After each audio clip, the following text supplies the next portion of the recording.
지난주 말씀을 좀 함께 살펴보면서 시작하겠습니다. 마태는 이 마태복음을 적어가면서 예수님의 산상설교를 5, 6, 7장에 그리고 8장부터는 치유하시는 주님의 모습을 이렇게 적어가고 있습니다. 예수님이 요한복음에 보면 말씀이 육신이 되어 우리 가운데 임하셨다, 거하셨다라는 표현을 합니다. 하나님의 아들이고 모든 것을 주관하시는 말씀이신 주님이 이 땅에 육신으로 오셨다는 것은 엄청난 낮아짐, 자기 비움이고 자기를 낮추신 일이었습니다.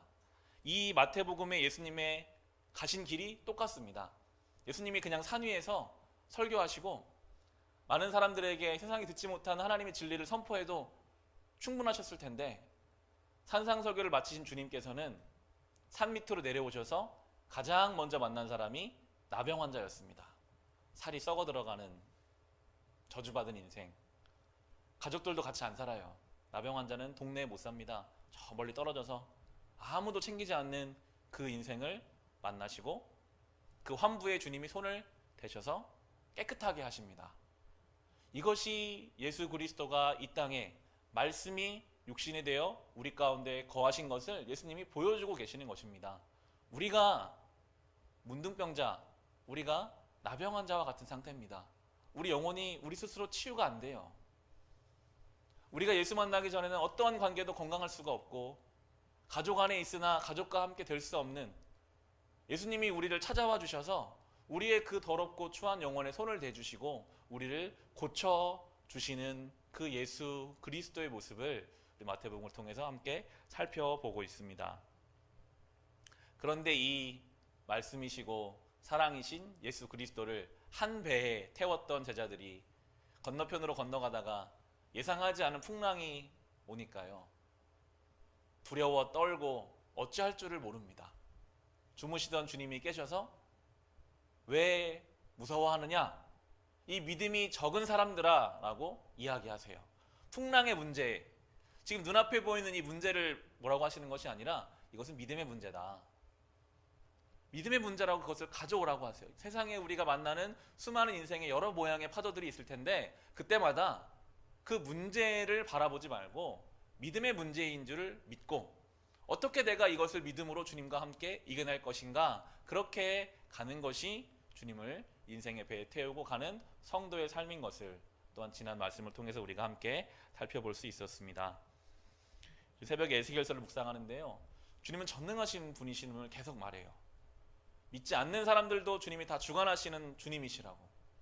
정말 그 하나님을 믿는 사람이라면, 하나님의 전능하심을 믿는 사람이라면 어떻게 주님이 나와 한 인생에 배에 타고 계시는데 풍랑이 조금 분다고 해서 염려하고 두려워할 수 있겠는가, 그런 생각을 다시 한번 해보게 됩니다. 바라기는 우리가 정말 주님을 향한 살아있는 믿음을 갖고 있어서 어떠한 풍랑도 우리의 배를 결코 뒤집을 수 없음을 믿고 담대하고 평안하게 이 믿음의 길을 걸어갈 수 있기를 간절히 소망합니다.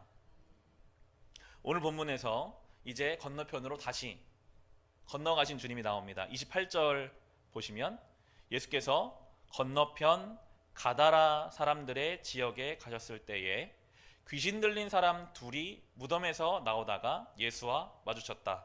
그들은 너무나 사나워서 아무도 그 길을 지나다닐 수 없었다라고 합니다. 주님이 건너가셔서 만난 귀신 들린 사람, 우리 성경에 보시면 표제가 귀신 들린 두 사람을 고치시다라고 나오고 가로 열고 마가복음, 누가복음이 나오죠. 이 귀신 들린 사람을 예수님 만난 내용은 마가복음에도 누가복음에도 병행구절로 함께 들어가 있습니다. 이 세 본문을 같이 찾아보면 이 사람들에 대한 좀 더 자세한 것들이 나오는데요, 일단 이 귀신 들린 사람은 옷을 입고 있지 않았다는 내용이 나옵니다. 옷을 안 입고 있었어요. 그리고 말을 하는 게 아니라 소리를 질렀고요, 돌로 막 자기 몸을 해하는 사람이었고요, 집에 가지 않고 무덤에서 사는 사람이었습니다. 상상이 되시죠? 사람이지만 사람의 모습을 이미 떠나버린 그런 존재. 사람은 당연히 옷을 입거든요.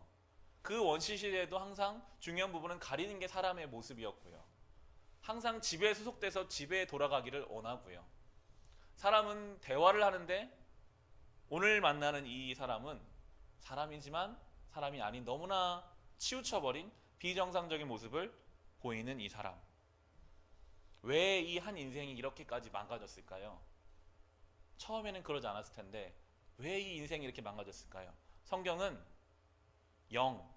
이 사람의 영이 귀신에게 붙잡혀 있어서 이 인생이 이렇게 망가졌다라고 지금 이야기하고 있습니다.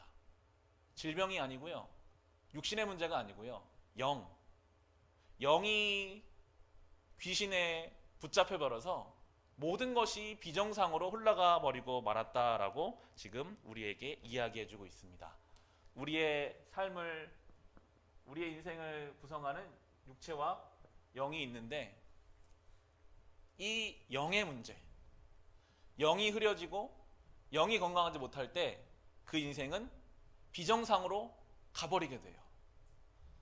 사나워지게 되고요, 누군가와 온전히 의사소통을 못하게 되고요, 원래 하나님이 만들어 주셨던 하나님의 형상을 잃어버리게 됩니다. 오늘 이 가다라라는 지역을 함께 살펴봐야 할 텐데요, 여기에 보면 예수께서 건너편 가다라 사람들의 지역에 가셨을 때라고 나오고, 이 가다라에 숫자 5가 써 있죠. 이 가다라는 다른 복음서에는 이제 거라사라고도 합니다. 같은 말인데, 이 가다라는 도시였어요. 우리가 복음서를 읽어가시다 보면 데가볼리라는 말이 나옵니다. 이 데가볼리는, 이 볼리가 우리말로 볼리지만 이게 데카폴리스이거든요. 나중에 찾아보시면 데카폴리스라고 나오는데, 이 데가볼리라는 말은 10개의 도시를 말합니다.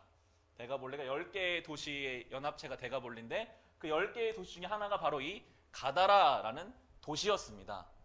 여기는 도시고요, 그리고 돼지떼가 나오지만 마가복음에 보면 돼지떼가 2,000마리가 나와요.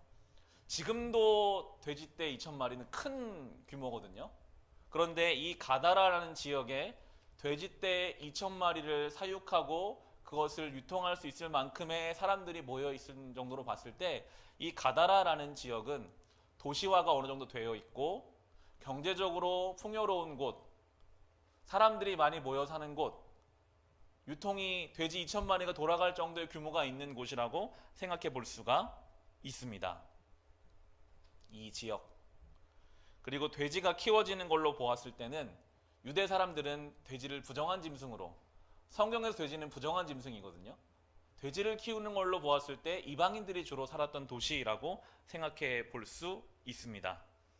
경제적으로 도시화가 되어 있는 지역, 그러나 거기 살고 있는 한 영혼은 완전히 깨어지고 무너져 버린 그런 상태입니다.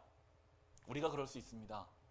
경제적으로 많이 풍요로워지고 우리의 삶은 편안해졌다 할지라도 우리의 영이 온전히 깨끗하고 거룩하게 깨어있지 못하면 우리도 무엇인가에 붙들려 버려요.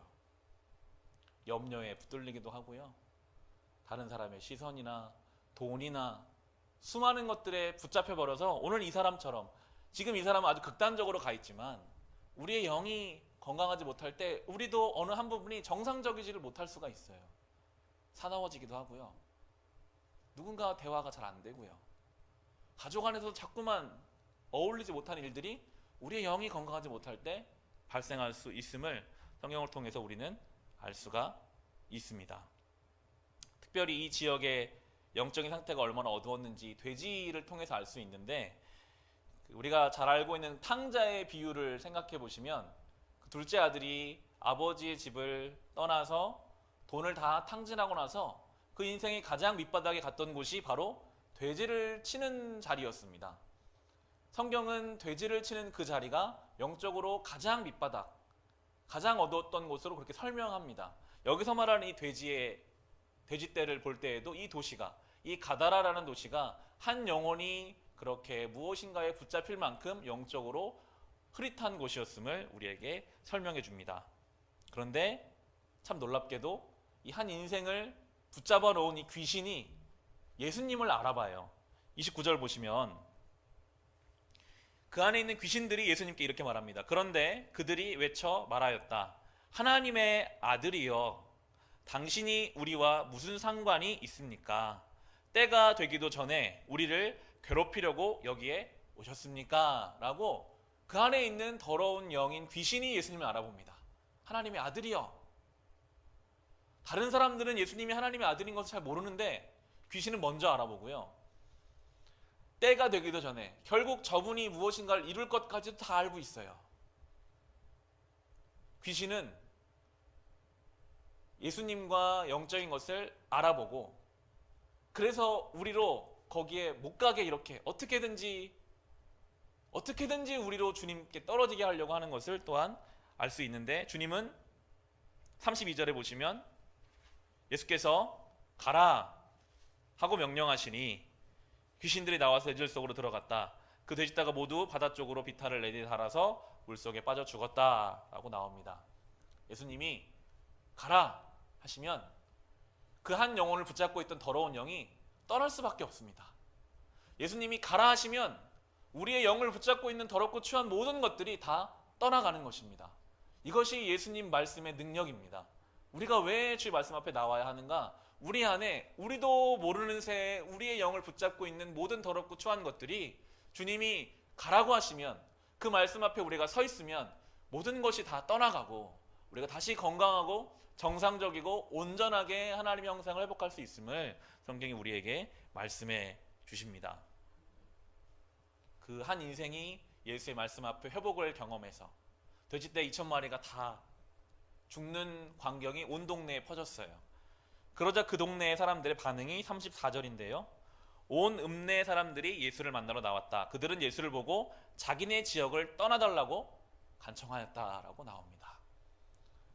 이 사람들이 예수님께서 신령한 분이신 것까지도 아는데도요, 지금 뭐라고 하냐면 우리 동네를 떠나주십시오. 이 사람들에게 중요한 것은 경제적인 것이거든요. 혹시 저 예수님과 더 가까이 지내면 우리 집에 있는 가축들도 죽으면 어떡하나, 저 예수님과 더 가까이 지냈다가 내가 이렇게 사랑하는 것들을 잃어버리면 어떡하나, 그것이 싫었어요. 예수님을, 그 능력을 알고 봤는데도 거부하고 떠나달라고 지금 이야기하는 이 가다라 지역의 영적인 상태를 우리에게 보여주면서, 때로 우리도 그럴 수 있습니다. 교회 안의 성도들도 이러한 반응을 보일 때가 있습니다. 예수님을 알아요. 예수님을 통해 구원받는 것도 압니다. 그런데 선을 긋습니다. 예수님 여기까지만 내 삶에 들어오시면 좋겠어요. 저는 더 주님이 가까이 오시면 내 것을 포기하러 가실까봐 저는 받아들일 준비가 안 돼 있습니다. 이 동네 사람들처럼 떠나주시기를. 예수님보다 더 사랑하는 게 있어요. 더 의지하는 게 있습니다. 그럴 때 주님이 9장 1절에 보시면 예수께서 배에 오르셔서 바다를 건너 자기 마을로 돌아가셨다. 떠나십니다. 그런 사람들 동네에 더 계시지 않으세요. 그냥 그 한 영혼만 구원하시고 받아들이지 않는 그들을 떠나시는 주님을 볼 수 있습니다. 우리의 삶의 혹, 주님 이 부분은 들어오지 마십시오. 내 자녀, 내가 원하는 대로 돼야 됩니다. 나의 경제적 상황, 내가 원하는 기준이 있습니다. 아무리 말씀과 성경이 있어도 여기는 안 됩니다. 혹시 그런 부분들이 있지는 않은지 이 말씀 앞에 우리를 돌아보아야 하겠습니다. 주님께서 다시 원래 동네로 돌아오시자 또 한 사람을 만나십니다. 우리 2절을 같이 한번 읽어볼까요? 9장 2절 말씀 같이 읽겠습니다. 사람들이 중풍병 환자 한 사람을 침상에 누인 채로 예수께로 날라왔다.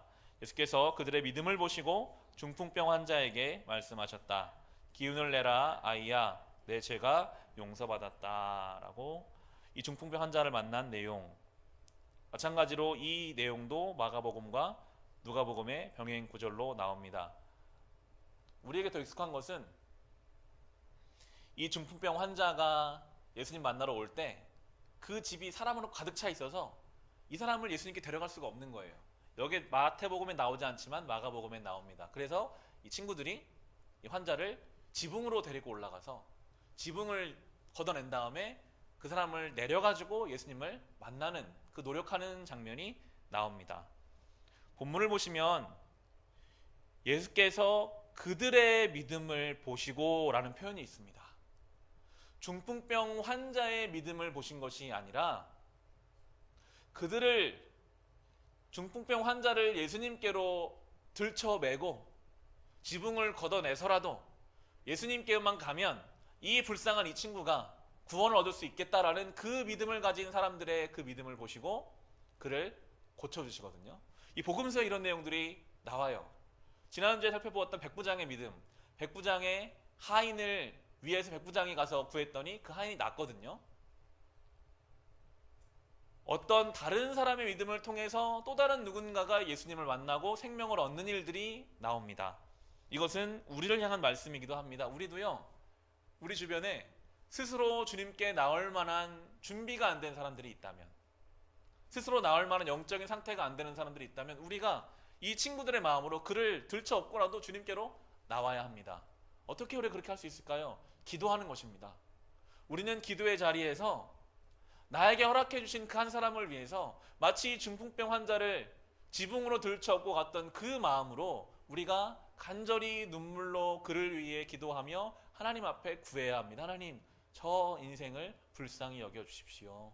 스스로 주님께 나올 수조차 없는 그 영적인 상황을 주님께서 보셨으니 그를 구원해달라는 그 믿음으로 우리가 주님께 나아갈 때 그 믿음을 통해서 또 다른 누군가가 생명을 얻게 되는 것을 또한 우리에게 말씀하고 계십니다. 본문을 잘 보시면 예수께서는 중풍에 대해서, 이 사람의 지금 삶의 문제는 중풍이라는 병이잖아요. 그럼 이 중풍을 치료해 주신다라고 말씀하시면 되는데 중풍이 아니라 죄를 이야기하세요. 죄가 사함받을 것이다. 예수님께서는요, 우리 앞에 드러나고 있는 문제들, 이 사람에게는 중풍이 될 수 있겠지만 우리의 삶에 우리를 주님 앞에 나가지조차 못하게 하고 붙잡고 있는 그 드러나는 문제가 중요한 것이 아니라 이 문제가 나오게 된 이유는 바로 죄의 결과다. 죄의 뿌리로부터 나타나는 수많은 문제이기 때문에 예수께서는 내 죄가 사함받았다 라고 말씀하시면서 그의 인생을 고쳐주고 계십니다. 죄의 문제, 그리고 믿음의 문제입니다. 죄가 사함받고 믿음 때문에 그 죄가 사함받았다라고 말씀하시는 예수님 말씀을 볼 수 있습니다. 오직 예수님만이 우리의 죄를 사하실 권세를 가지고 계십니다. 예수 안에서 우리 속 깊이 뿌리 박힌 죄된 본성이 거룩함으로 바뀌어갈 때 삶의 문제들이 해결되어 가는 것입니다. 6절 7절을 보시면, 그러나 인자가 땅에서 죄를 용서하는 권세를 가지고 있음을 너희들이 알게 하겠다. 그리고 예수께서 중풍병 환자에게 일어나서 내 침상을 거두어 가지고 집으로 가거라 하시니 그가 일어나서 자기 집으로 돌아갔다라고 나옵니다. 예수님이 말씀하시죠. 일어나라. 자리를 거둬서 집으로 돌아가라. 그러자 그 말씀대로 됐습니다. 주님 오늘도 우리에게 말씀하십니다. 일어나라. 그리고 이제 여태껏 그 자리에 있었던 것들 다 가지고 다시 집으로 돌아가라. 오늘 우리가 주님 말씀 앞에 나와서 주님은 다시 일어나기를 원하십니다. 우리가 죄 가운데 마치 중풍병자와 같이 아무것도 하지 못하고 무기력하게 살아가고 있었다면, 죄로 인해 발생된 삶의 문제에 붙잡혀서 우리가 무기력하게 있었다면 주님 오늘 또 말씀하십니다. 일어나라. 그리고 삶으로 돌아가라. 거기 다시 온전하게 살아가라 라고 말씀하시는 이 주의 말씀이 또한 우리에게 허락되는 생명의 말씀인 줄을 믿습니다. 그리고 이렇게 귀신 들린 사람, 중풍병자, 거기에 이어서 마태가 자기가 예수님을 만난 이야기를 이제 합니다. 9절에 보시면 예수께서 거기에서 떠나서 길을 가시다가 마태라는 사람이 세관에 앉아있는 것을 보시고 말씀하셨다. 나를 따라오너라. 그는 일어나서 예수를 따라갔다라고 간결하게 마태가 예수를 만난 장면이 나오는데요. 저는 이게 연결이 되더라고요. 맨 처음에 영이 잘못돼서 귀신 들린 사람을 만나고 나서, 그리고 나서 중풍병자를 만나고, 그리고 나서 이제 마태를 만나십니다. 마태는 세리였거든요. 그 당시에 세리는 머리가 좋고 언어 능력이 뛰어난 사람이 보통 세리를 합니다. 로마 말도 할 줄 알아야 되고 히브리 말도 할 줄 알아야 되고 눈치가 빨라야지 세리를 할 수 있어요. 세금을 많이 걷어서 일부를 로마에 갖다 주고 나머지는 본인이 갖는 것이 그 당시 세리였습니다. 사람들이 다 그를 두려워하면서도 싫어했어요. 도둑질하는 자다. 다 손가락질했고요. 죄인이라고 취급했습니다. 세리면 무조건 죄인이다라고 말할 만큼. 마태는 그런 것이 중요하지 않았거든요. 세리가 됐다는 것은 내가 나라를 팔아도 양심을 팔아도 욕을 먹어도 상관없다. 나는 돈만 벌면 된다라는 마음을 가지고 세리가 되었는데 안 채워지는 거예요. 그렇게 살면 뭔가 나의 삶이 좋아질 줄 알았는데 이 영이 붙잡혀 있는 이 사람처럼 마태도 물질이라는 것에 그 영이 완전히 붙잡혀 버려서 그 길을 걸어갔는데 정상적인 삶을 살지를 못하거든요. 누군가 어울릴 수도 없고 그 삶이 안정되지 않고. 그런데 이 중풍병자처럼 자기 스스로는 뭘 할 수가 없어요. 삶을 바꿀 수가 없어요. 어떻게 변화할 수가 없고 뭔가 이것은 아닌 것 같은데 아무것도 할 수 없는 그런 마태를 예수님이 찾아오십니다. 그리고 말씀하시죠. 나를 따라오너라. 9절 한 절이지만 잘 보시면 성경은 마태가 예수님 만나기 전에는 세관에 앉아 있었고 예수님 말씀하고 나서는 일어났다라는 두 대조되는 행위를 보여줍니다. 예수 만나기 전에 그 삶은 그저 그 자리에 앉아 있는 인생이었지만 나를 따라오너라. 너의 영을부터 자유를 줄 것이고 너의 중풍병과 같은 그런 앉아있는 인생을 회복시키겠다는 주의 이 말씀을 듣고 나서는 일어나서 예수를 따라가게 되었다고 마태는 스스로 마태복음을 적으면서 본인이 예수를 만난 그것이 마치 귀신 들린 사람과 같고 중풍병자와 같았던 나의 인생에 찾아오신 놀라운 기적임을 이야기합니다. 예수께서는 제자들을 부르실 때 베드로도 마찬가지고 마태도 마찬가지로 나를 따라오라 라고 부르십니다. 제자는요 예수님을 따라가는 사람들이 예수님의 제자입니다. 마태복음은 계속해서 그걸 말해요. 제자도에 대해서 말할 때 제자가 어떤 사람인가? 예수를 따라가는 사람. 예수님은 지금 사랑하는 길로 섬기는 길로 십자가의 길로 가시는데 그것을 다 보면서도 다른 길로 가는 그런 사람이 있다면 제자가 아니다. 예수님은 제자를 부르실 때 나를 따라오라 라고 부르셨기 때문에 우리가 정말 주의 제자라면 우리도 주님의 뒤를 따라야 하는 것입니다. 우리의 삶을 다 세관의 삶을 버려두고 예수를 따라가는 삶, 그것이 바로 제자의 삶이라고 이 주님의 음성에 마태의 삶이 흔들리고 변화되고 새로워져서 주님을 따라갔다고 성경은 우리에게 말씀하십니다. 우리에게도 주님의 이 말씀이 들려와야 합니다. 나를 따라와라.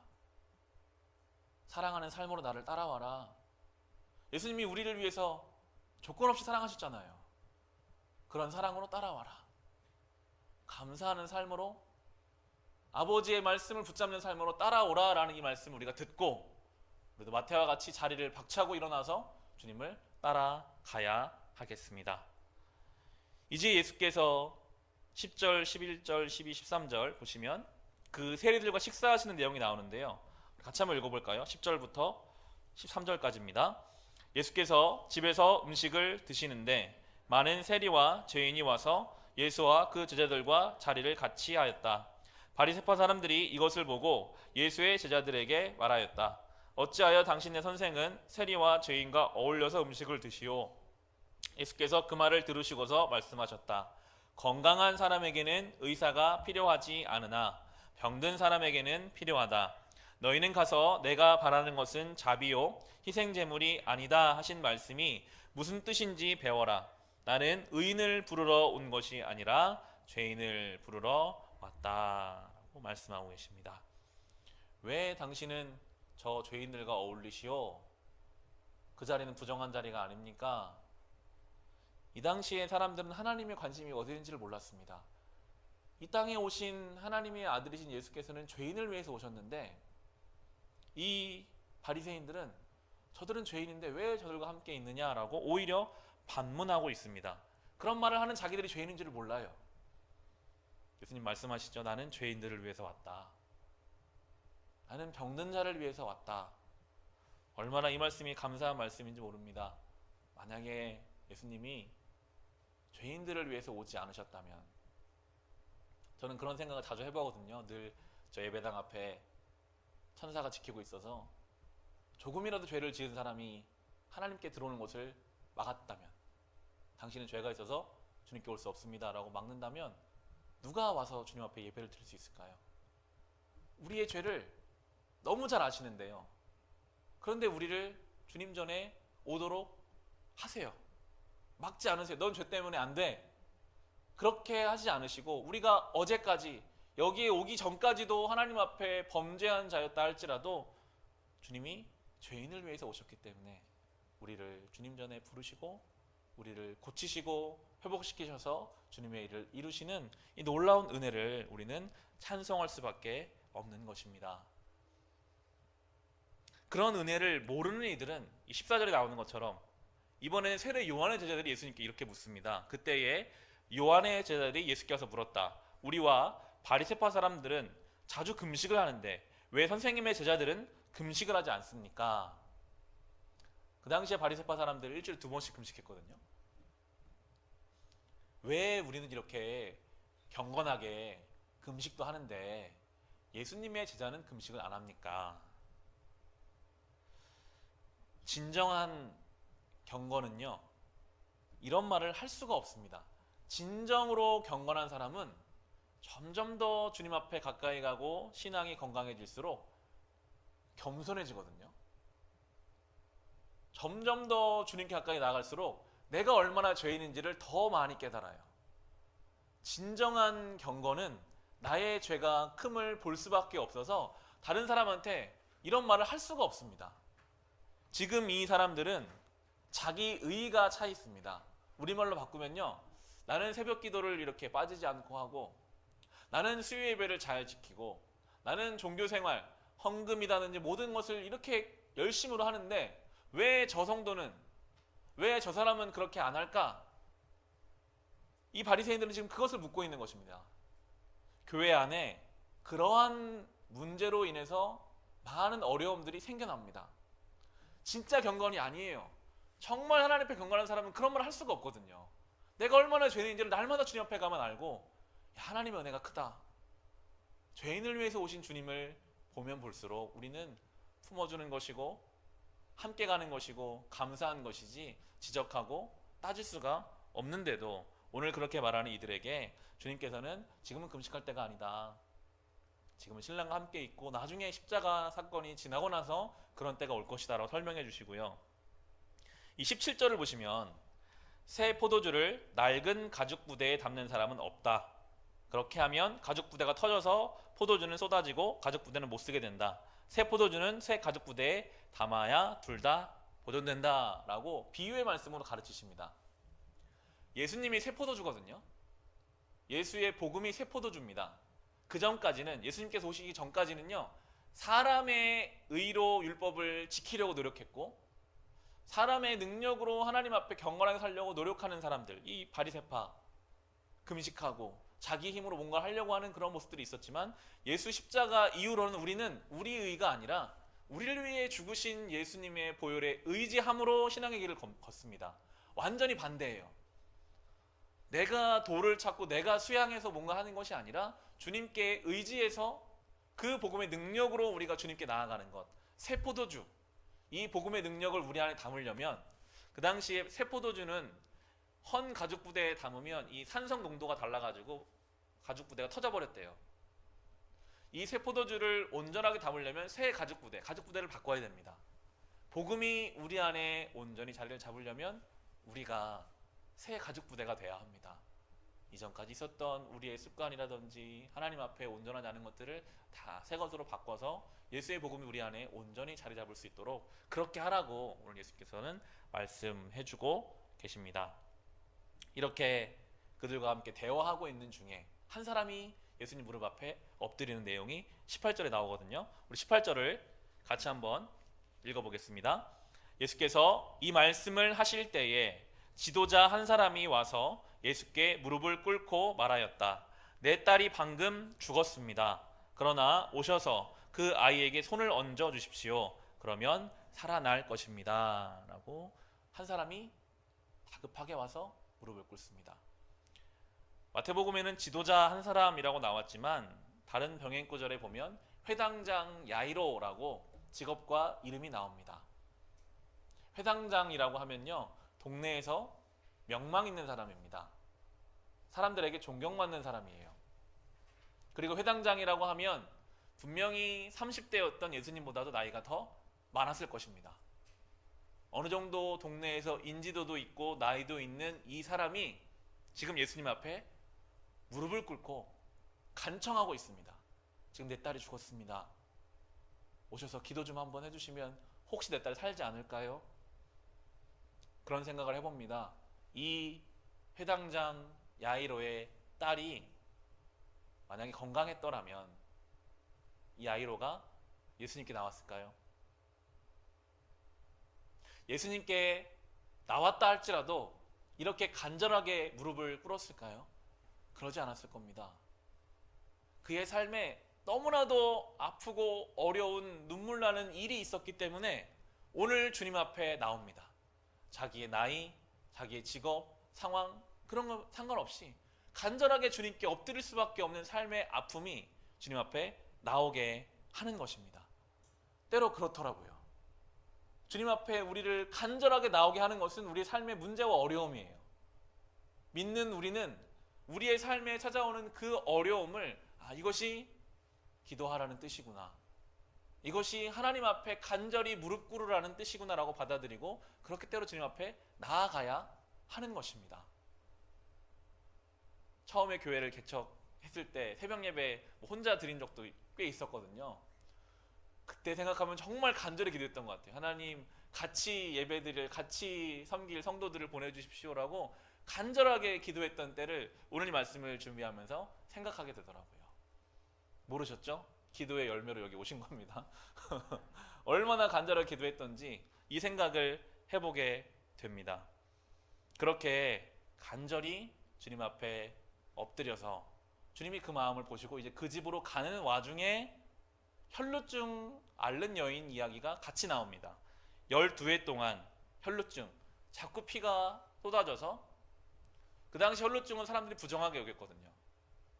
아무리 많은 의사들을 찾아다니고 다른 병행 구절이 나오는데 돈도 많이 쓰고 의사도 만났는데 낫지 않는 이 12해 동안의 혈루증, 이 여인이 예수님을 만지는 장면 21절에 나오는데, 그 여자는 속으로 말하기를 내가 그의 옷에 손을 대기만 하여도 나을 텐데 했던 것이다. 이 여인은 믿음이 있었습니다. 많은 의사들도 못 고쳤지만, 무려 12년 동안이나 그 병을 안고 살았지만 내가 저 예수님의 옷자락만 만져도 나를 이렇게 힘들게 하는 문제가 나을 거다라는 믿음을 가지고 주님께 나아가서 그 옷자락을 만졌더니 그 병이 낫습니다. 22절 보시면 예수께서 돌아서서 그 여자를 보시고 말씀하셨다. 기운을 내어라 딸아, 내 믿음이 너를 구원하였다. 바로 그때에 그 여자가 나았다라고 나옵니다. 이 여인이 예수님을 믿음으로 만지자 그의 삶에 그렇게 괴롭혔던 그 혈루증이라는 문제가 깨끗하게 낫고 예수님이 내 믿음이 너를 구원했다. 혈루증의 문제가 아니라 이것은 믿음과 구원의 문제, 죄사함의 문제였다라고 다시 한번 말씀해 주십니다. 회당장의 집에 가서도 마찬가지입니다. 죽어있는 소녀를 예수님이 일으켜버리세요. 그랬더니 그 소녀가 일어나거든요. 본문에 25절을 보시면 무리를 내보낸 다음에 예수께 들어가셔서 그 소녀의 손을 잡으시니 그 소녀가 벌떡 일어났다라고 나옵니다. 죽어 있었던 그 딸이 예수님이 가셔서 일으키시자 살아납니다. 우리의 삶에는요, 죽어 있는 딸과 같이 대부분의 사람들은 딸이 죽으면 포기하죠. 이제는 내가 할 일을 다 했으니 어떻게 할 수 없다. 묻어버리죠. 마치 너무나 가슴 아프지만 포기하는 삶의 문제들이 있습니다. 더 이상 이것은 안 돼. 그 관계는 해결할 수가 없고 나의 삶의 이 문제는 안 되는 문제야. 12해 동안 혈루증을 앓은 여인처럼, 자기 딸이 죽어버린 그 회당장처럼 포기하고 싶고 묻어버리고 싶은 문제들이 있는데, 오늘 성경의 이 두 사람은 다 공통적으로 그 문제를 가지고 주님께 갔어요. 주님이라면 이 문제를 해결하신다. 혈루증 앓는 여인이 주님 만질 때요, 예수님 주변에 사람들이 엄청 많았거든요. 신체적으로 주님과 닿은 사람 많았습니다. 그러나 믿음으로 주님의 옷자락을 잡은 이 여인은 주님으로부터 치유의 은혜를 경험하게 됩니다. 자기 딸이 죽었을 때 죽었음에도 불구하고 주님 오셔서 주님이 기도하시면 낫겠습니다는 이 믿음으로 주님께 나아갔을 때 그 삶에 포기할 수밖에 없던 문제 고쳐지는 것처럼 우리의 삶의 그 문제, 누구에게 말할 수 없는 나 스스로도 포기한 그 문제가 혹시 있으시다면 우리도 이 마음을 가지고 이 말씀 붙잡고 주님이 오시면 해결될 텐데요. 그렇게 주님 앞에 나아가야 할 것이고 그 가운데 우리가 치유 회복을 경험하는 은혜를 누릴 수 있을 것입니다. 오늘 말씀을 함께 나누었습니다. 가다라 지역에 귀신 들린 사람, 영의 문제가 우리의 인생에 막대한 영향을 준다는 것을 우리는 늘 생각해야 하겠습니다. 중풍병자와 그 친구들의 믿음을 생각하며 우리가 누군가를 짊어지고 주님께로 간다는 심정으로 그렇게 기도해야 할 것이고, 마태를 부르신 예수님을 기억하면서 우리의 삶에 주님이 따라오라 하시면 다 떨쳐두고 따라가는 제자의 삶을 우리가 살아가야 하겠습니다. 주님은 죄인을 위해 오셨으니 그 은혜를 생각하며 우리가 새 포도주를 담기 위해 새 가죽 부대가 되어야 할 것이고, 마지막으로 혈루증 여인과 회당장의 딸을 기억하시면서 우리의 삶의 문제와 아픔들을 주님께 믿음으로 맡길 수 있으시기를 주님의 이름으로 축원합니다.